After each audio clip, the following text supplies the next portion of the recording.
Lucky Brezza, the Citybird SUV.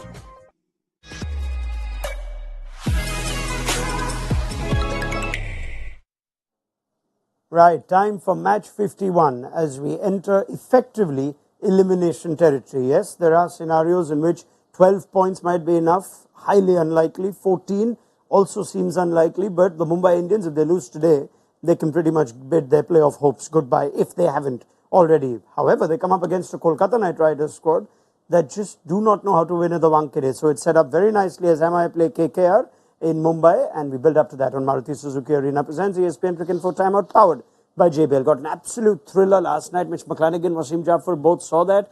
Shashank, you had technically the day off from the studio, but you were at the Wankhede yesterday, weren't you? Grilling the chairman of selectors and the Indian captain. How was that day? You had a better day, I think. Yeah, it was delayed, and you expected that to happen. What a guy. First thing you say is Rohit came late.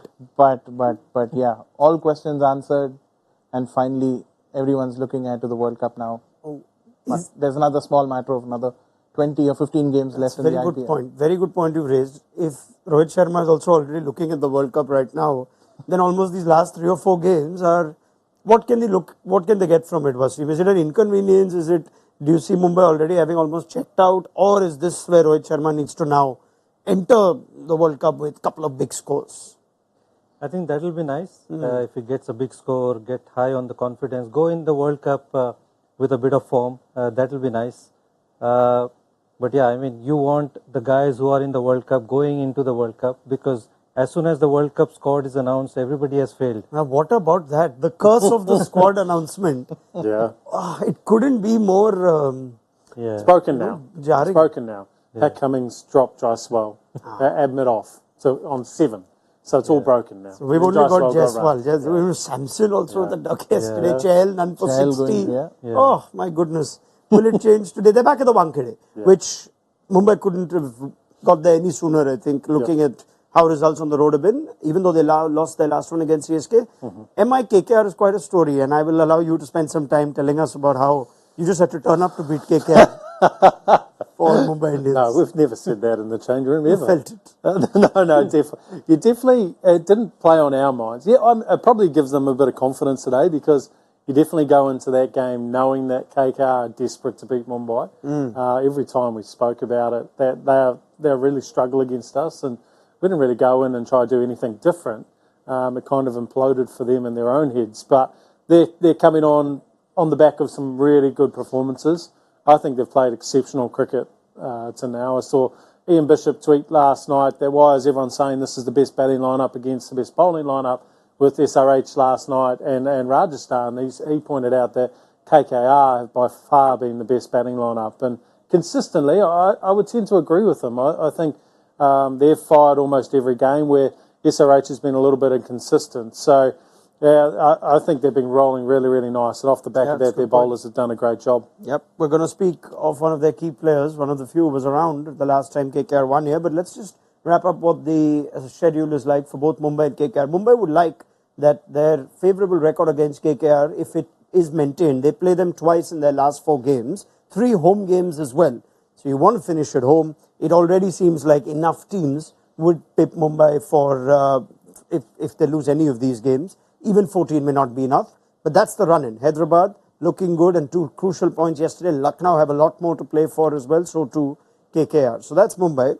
Kolkata, on the other hand, the extra game. Now, they will have games thick and fast. They enjoyed the first period of the IPL where they were running behind and a lot of time off. That changes. They play today, fly to Lucknow tomorrow to play them on the 5th. Bit of a break, and then play Mumbai again at the Eden Gardens. Again, fly on the 12th to play good GT in Ahmedabad on the 13th. So it's quite a taxing schedule, wouldn't it? Wasim, you look at that schedule and you think, yeah, I mean, now it's all coming pretty thick and fast. Not easy to play one day, travel the next.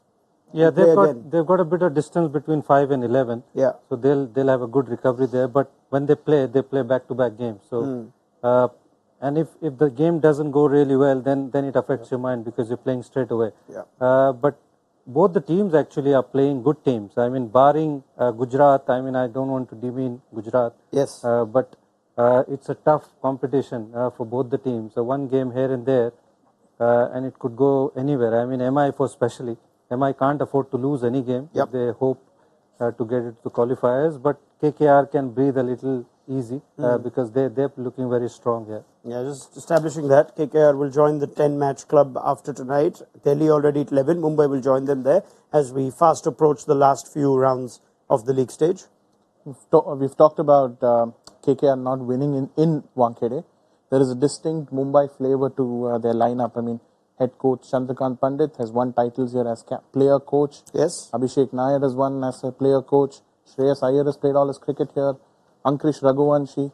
So there's a distinct Mumbai flavor. So probably they're all feeling at home here, and this is a good chance to break that jinx. Very good point. Is this their best chance to improve upon what is a shockingly one-sided record head-to-head in the IPL in its history? Two franchises that have been there from the beginning. There have been 10 games at the Wankhede between MI and KKR, and 9 of them have gone MI's way. Just the solitary win, and we have to date back to 2012, and that is when Sunil Narine was player of the match for a 4-wicket haul. Rohit Sharma was batting at 4. Tendulkar was playing. Harbhajan Singh was captain. I think that might be the year that Raghuvanshi was actually born. It's a long time ago. Yeah, there we are. 140 is what KKR managed, and they managed to defend it, which was again a very different time in the game, and it took Narayan's brilliance. When he was, well, we thought he was at his peak. He's still at his peak. MI had Dinesh Karthik, Tendulkar. I think Herschel Gibbs opened the batting that day. Manoj Tiwari, Gautam Gambhir, now in the dugout. Fond memories, Wasim. Yeah, I mean, beating Mumbai in Mumbai, that's a solitary win. And that was strong Kolkata team. Yeah. For Kolkata, for the few years, to have such a strong team and not been able to beat Mumbai would have hurt Gautam Gambhir especially. Yeah.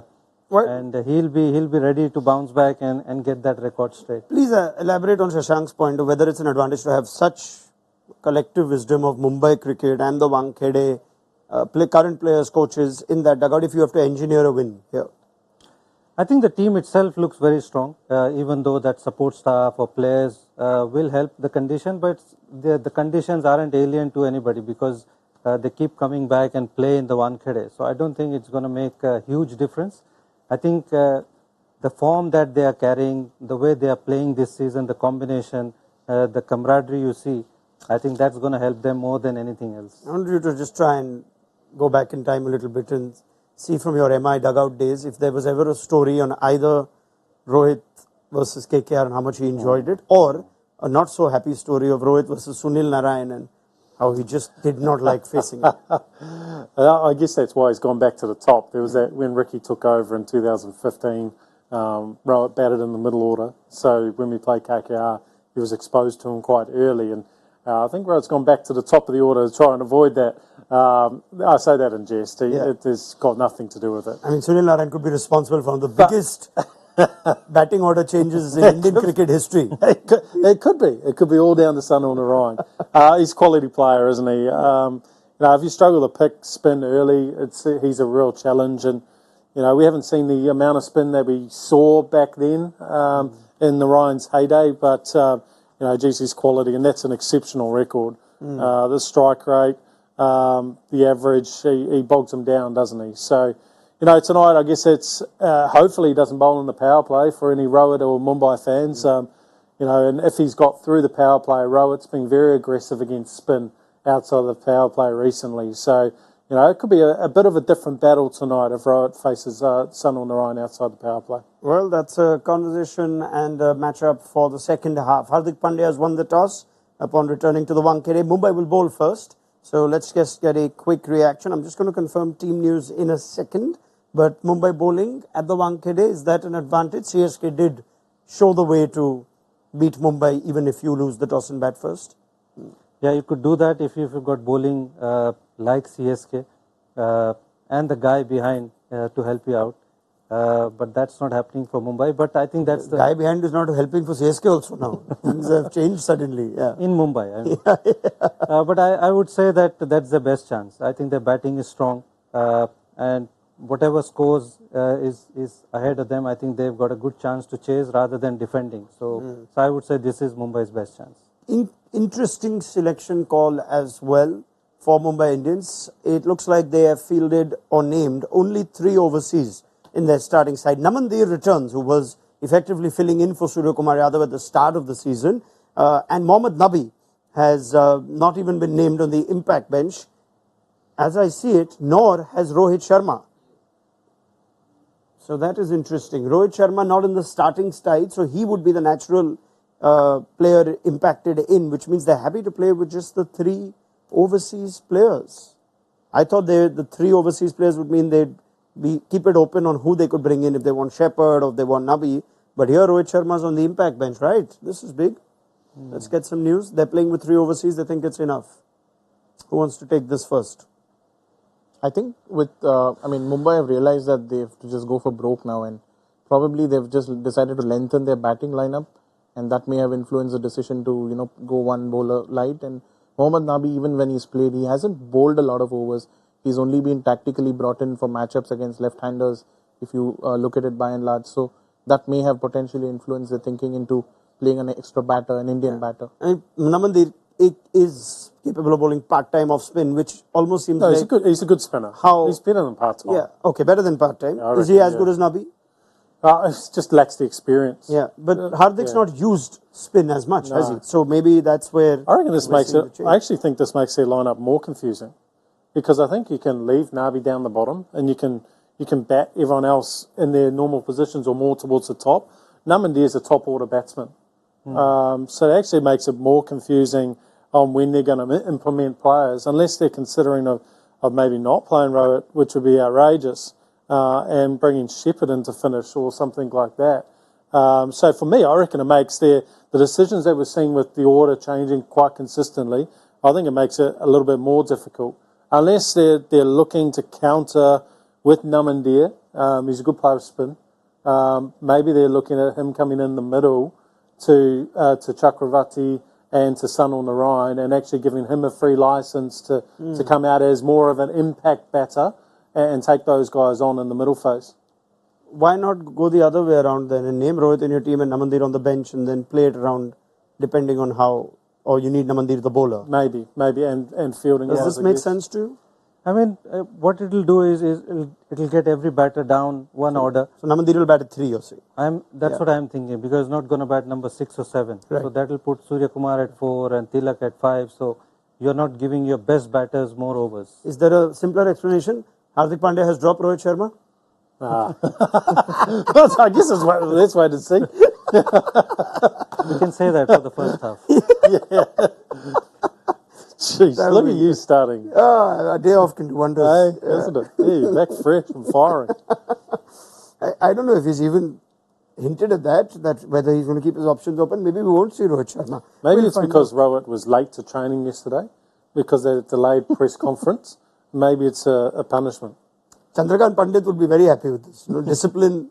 Yeah. It doesn't matter who it is. If you've come late, you're on the bench, even if you're the Indian captain. Okay, that's awesome. No one's biting on that. We'll wait to see how MI use this slightly different lineup. No such challenges for Shreyas Iyer and the Knight Riders. It's the same team that has managed to do reasonably well, you'd say, in this tournament so far. They've dropped a couple of home games in the 5 that they had in a stretch, but that is pretty much the same team that played last time. Harshit Rana, of course, is serving a suspension, curiously, and therefore will miss out in this. Vaibhav Arora is in that team, and that they have their options open when they have to bowl in the second half on whether they can bring Anukul Roy as a spinner or potentially Chetan Sakaria, who we've not seen all tournament.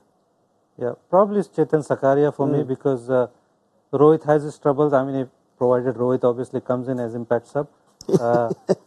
And see, now I put a thought in your head. Yeah. And he can swing the ball.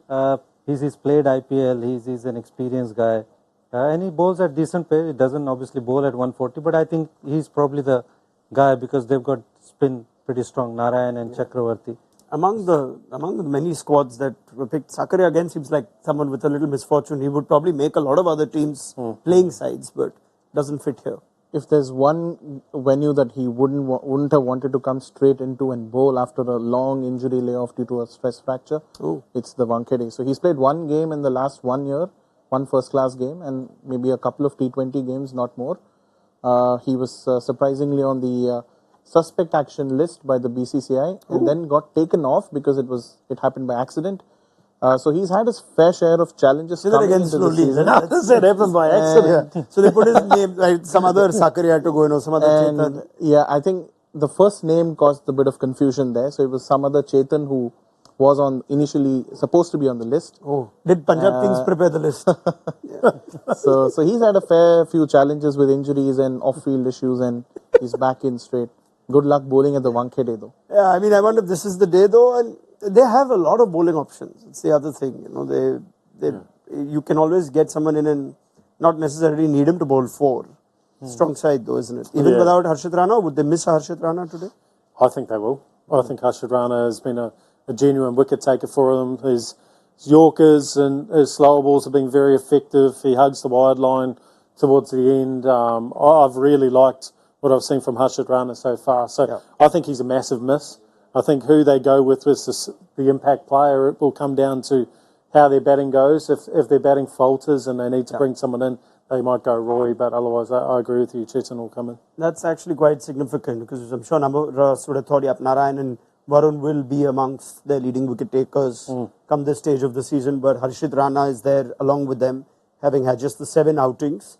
Unfortunate that he has to miss out because of serving a suspension, but let's see how KKR go without him, whether they'll have more use for Andre Russell, the bowler, will they bring in an impact sub in the form of Sakaria, but they know with the all-rounders they have, Sunil Narine has just made life so much easier for Shreyas Iyer, for Gautam Gambhir on his return. Narayan's just in the best form of his life.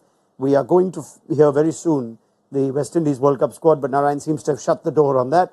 At 825.7, he is ESPN Cricket Info's top-rated player this season, just ahead of Jasprit Bumrah, and quite ahead, in fact, of Jasprit Bumrah. That's extraordinary returns. I mean, now suddenly there's a case to seriously retain him, isn't it, next year? Because we thought the older players for a 3-year cycle, you may not, but there's every chance they'd retain him, wouldn't they? Without doubt. I mean, the way he's batting, the way he's bowling, he's been a standout player. I mean, if you have to pick up a MVP, you'll pick Sunil Narine now. And the way he's batted, the consistency, the way he's bowled. And he's pretty clear in his head that he doesn't want to play international cricket. I mean, you're always tempted to do that, but he's very sorted. And this is one of the outstanding seasons that Sunil has had. That's a good point you make. I can't, at the top of my head, can we go back and think of a MVP or a player of the tournament contender who's had such an impact as an all-rounder? Watson in his early years perhaps is the only one that comes to mind at the top of my head, but very rarely have we had these returns of high amongst the... There was a joke, a tweet I saw, he could end up with the orange and the purple cap. Jeez, well, I'll tell you what, when you're going to 6.5 and over in Kolkata, more often than not, he should be hands down the number 1 ranked in both of those rankings. Yeah. And there have been different points in the last 12 years that he's been part of KKR that you wondered how long they'd continue with him, whether it's with injuries, whether it's with his action. But credit to the team management and also the owners for backing him right through the low phases. He's also a face of the Caribbean franchise as well. So he's developed that brand and probably... They both looked out of sorts last season, Andre Russell 100%. and even Sunil Narine. And you could feel that why they are playing. You could go with the other overseas. But come this year, I mean, how one guy, probably, I'm not necessarily saying it's Gambhir's effect, but one guy comes in, you get that stability, and then performances comes like this. So it's quite surprising. Well, one of your fellow Mumbai players is saying it is the Gambhir effect. Abhishek Nair, of course, with the franchise for the last few years, has just articulated on the impact of Gautam Gambhir potentially. He says it's a very personal bond. It's not necessarily a coaching thing. It can also be a trust thing. Sometimes just having someone in the dugout and having that aura around you can have a positive effect on the player. Nair goes on to say, Gambhir is Kolkata's golden boy. He has come and won us 2 championships as captain, and Narine has been part of that journey. There's always going to be a certain memory that Sunny taps into, and it's a deep bond that both of them have, and that has reflected in Sunny's batting. I think there was a point last year with a new coach coming in Chandrakant Pandit, and he had his own methods in which we've spoken about here. It took the foreign players at least, and a couple of them have also spoken about it in the media, that it took them a while to get adjusted to those methods. And it didn't help that KKR didn't have a regular captain last year. They were led by Nitish Rana, who was himself a replacement and a stand-in. So there was a little bit of upheaval there at the top. which probably Gautam Gambhir's return has kind of ensured that they've sorted those issues out. And one of the first things that he did was ensure that the foreign players are spoken to about, the coaching and the structures, and it took them a while to get used to it, but now that everything seems well, and it's amazing the transformative effect his return has had on the team and their fortune. Foreign players just smiling over there. I'm just giggling because I know, like, one of the stories is that, like, obviously they had to wear longs and they weren't allowed to wear, was it short sleeve, or they weren't allowed to wear their long sleeve. Like short sleeve day and long sleeve. Yeah, sleeve short day. sleeve and long day. So you had to turn up in the right attire. You got given shorts, but you weren't allowed to wear shorts. And can you imagine, like, I've played with Sunil Narine and played with Andre Russell, played with a lot of West Indies guys, a lot of foreign guys, and you put something like that into the mix, they're going to switch off straight away. So I know what you're saying. It's taken some time for them to adjust to the coaching style. Apparently this year it's far more relaxed and less structured than it was last year. And sometimes in the IPL in particular, you just need a little bit of that freedom. You don't want these rules and regulations in place all the time because there's enough stress on players as it is. So it looks like a very happy camp this year. Gautam's come in and done a sensational job and drumming up the support of the players like Sunil Narine and Andre Russell, because they are the core of KKR. They've been the core of KKR for a long period of time. And you need those guys inside for there to be a good culture. I think for Gautam, whenever he's been there, even when he was captain at Kolkata, he was the main guy. Even though Trevor Bellis was there, correct. He's the one who likes to take charge, takes the decisions on his own. Even when he went to Lucknow, he was the same guy. Even though Andy Flower was the coach, but he was the guy who was taking decisions even at the auction table. And similarly, even at Kolkata, again as a mentor, he's put Chandrakant Pandit on the backbench, and I think that's probably helped because he understands players. He understands, even at Lucknow last season, he dropped Quinton de Kock and played Kyle Mayers out of him, and everybody thought such a big player, he's missing out. But he takes those kind of decisions. He played Naveenul Haq ahead of other bowlers, renowned bowlers as well. So he's that kind of a guy, and I think that helps because there's only one guy who's making decisions, and he's keeping the players happy. I think his title is mentor, but he's essentially playing the role of a director of cricket. A very hands-on role. Even on the field, if you see, he's always the first to come out in the strategy breaks and chat with the batters, or whether it's on the field. So he's involved, like, hands-on with the team. It seems like a player of Gambhir's stature has been able to get some form of legitimacy, perhaps, through to the international players, which might have been hard last time. Being a seasoned international himself, an IPL winner, World Cup winner, makes a difference sometimes on how an international player responds. Oh, definitely. When you're spoken to in a certain way, you're supported. You understand the pressures of the IPL. Because it is a high-pressure environment. Everyone's got an opinion on you and how you're performing and how your team's performing. The last thing you need is extra pressure. And someone like Gautam, with his experience, would know that, and he'd be able to communicate in the right way. So massive influence having him this year, and you can see it reflected in their performance. And part of perhaps his man management would be tested now with what conversations he might have had to have with Rinku Singh, who unanimously is perhaps everyone's feeling for him. The one player to miss out for no fault of his own, as Ajit Agarkar mentioned at the press conference yesterday too. They could only pick 15. They decided they didn't need the excess lower order batter. And Rinku Singh will have a chance now to at least end the season on a high. He is part of the travelling reserves. But what kind of response do we expect from Rinku? We saw, interestingly, KKR sent him at 4 in a fairly moderate chase in the last game. How do you see Rinku reacting? And can KKR do something to perhaps help his cause right now? I think the best thing would be to probably bat him at 5 and give him more opportunity. And for him to just be positive and put that aside. It's gone. And put good performances ahead of the World Cup if he can. And then if anything happens, his name would be there. Because people do sympathize because he had such a good record coming into the IPL from India with averaging 89, strike rate of 160 plus. And it's you sympathize with a player who's done so well to be left out. His attitude right now is going to be very important because he is on the travelling reserves. He's there with Shubman Gill. The way I see it, if one of the top 4 got injured A lot of people will be looking and go, well, obviously Shubman Gill will come in because he's covered for the top 4.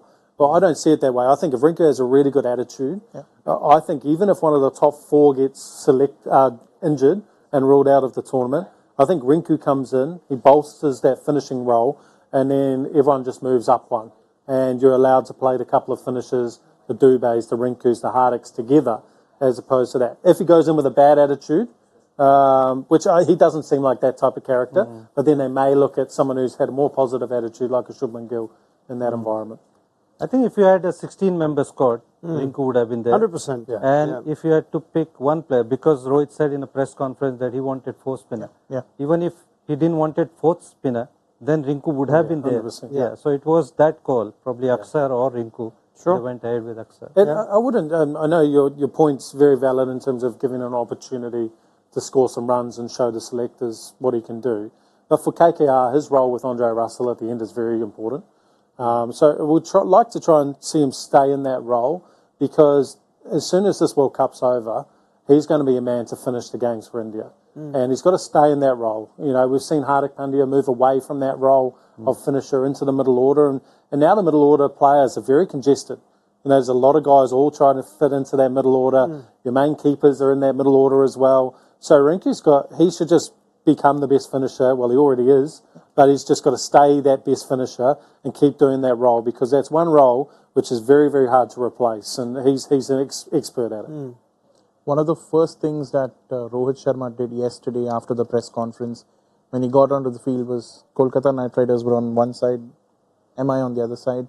He walked all the way around to the KKR nets, sought out Rinku, put his arm around him, had a long chat with him, and it's possible that he would have potentially explained to him why he wasn't. So that was a good thing to see straight up front yesterday. Excellent. Yep, very good point. Let's hope that we see the best. We continue to see the best of Rinku Singh, and whether he has a job to do now with KKR batting first. Will anyone possibly be tempted to pick him in their impact zone, even though he's missed out on the World Cup? We shall find out. Let's go to the impact zone.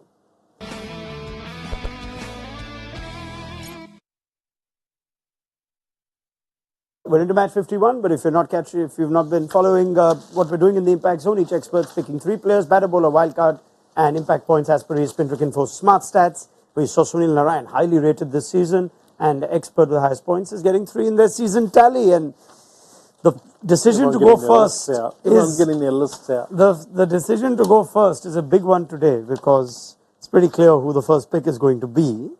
So how do we base it? How did you all finish yesterday, gentlemen? Both of you were on. I think I won out of the 3 of us. Yash dominated. So, Yash dominated. Well done. Yash won, Yash won. After picking second, last. so I can go last. My God. Okay. So, Shashank, I will let you have the first crack at this. Come on. Pick your batter. Phil Salt. Okay. Wasim. I am going with... In KKR games, you don't want me to give it away. In KKR games, we've allowed the all-rounders to go in any category. So I'm going to go Russell. All right. I've got Sun on the right. You will. How do I get away with that? You almost gave it away. I didn't. And you giving a look like you couldn't want me to. Be happy now. You got your Narine. Wasim, a bowler. A bowler. I am going Bumrah. All right. Wasim goes for Bumrah. Mitch? I'm going to go with... Oh, jeez, this is hard, isn't it? I will go with Aurora. Vaibhav Arora and Shashank? Mitch Stark. Stark for Shashank. Very well. Ooh. Okay, and finally the wild card. Mitch, you can go first. My wild card is going to be Suryakumar Yadav. Sky for Mitch. Shashank? Ishan Kishan. Okay, Kishan and Wasim. I'm going with Tilak Varma. Tilak Varma. Very well, in which case, looking at the amazing form of Mumbai's top order, I will go with Vadera.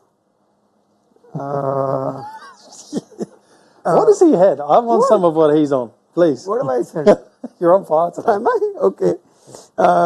I will also go for Tim David with the same logic. Ooh. And I'm going to pick a KKR bowler in the form of Chakravarti. Let's see how Chakravarti goes today. Very well. That should be fun. Thank you, gentlemen. Let's get a quick first innings prediction and outrageous pick Wasim. 208. 208 for KKR, outrageous pick. Narine to not get more than 12. Narine, less 12 or less. Very well. Mitch? 244. Wow. Okay. Fine. It's going to get chased down, don't worry. Wow. It's going to get chased down. All right. And I think Rinku Singh will get 30 off 14. It's very precise. 30 or 14. Or 14 or less. Yeah. Or 14. Or 30 less. or 14. 30 Or or less. 14 or less. If he does it less, it's good, isn't it? All right, 30 for 14 or less. I think that would still be his highest score this season. So yeah, I can take it as an outrageous pick. Shashank, have a crack. KKR will not score more than 50 in the power play. Oh, And that is outrageous. yeah, that's my And your score? 200. Not 200. Sorry. Yeah, They careful don't score what the logical progression of that. They'll probably outrageous make pick. 185. Yeah, that's closer.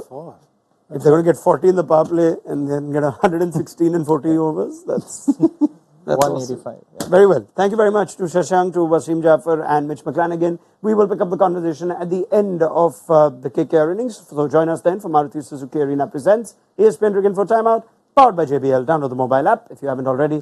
Have you covered with the fastest scores and so much more. Expecting the West Indies T20 World Cup squad to be announced any minute now if it hasn't been already. So the ESPN Cricket Info app will have you covered. We'll see you in 20 overs.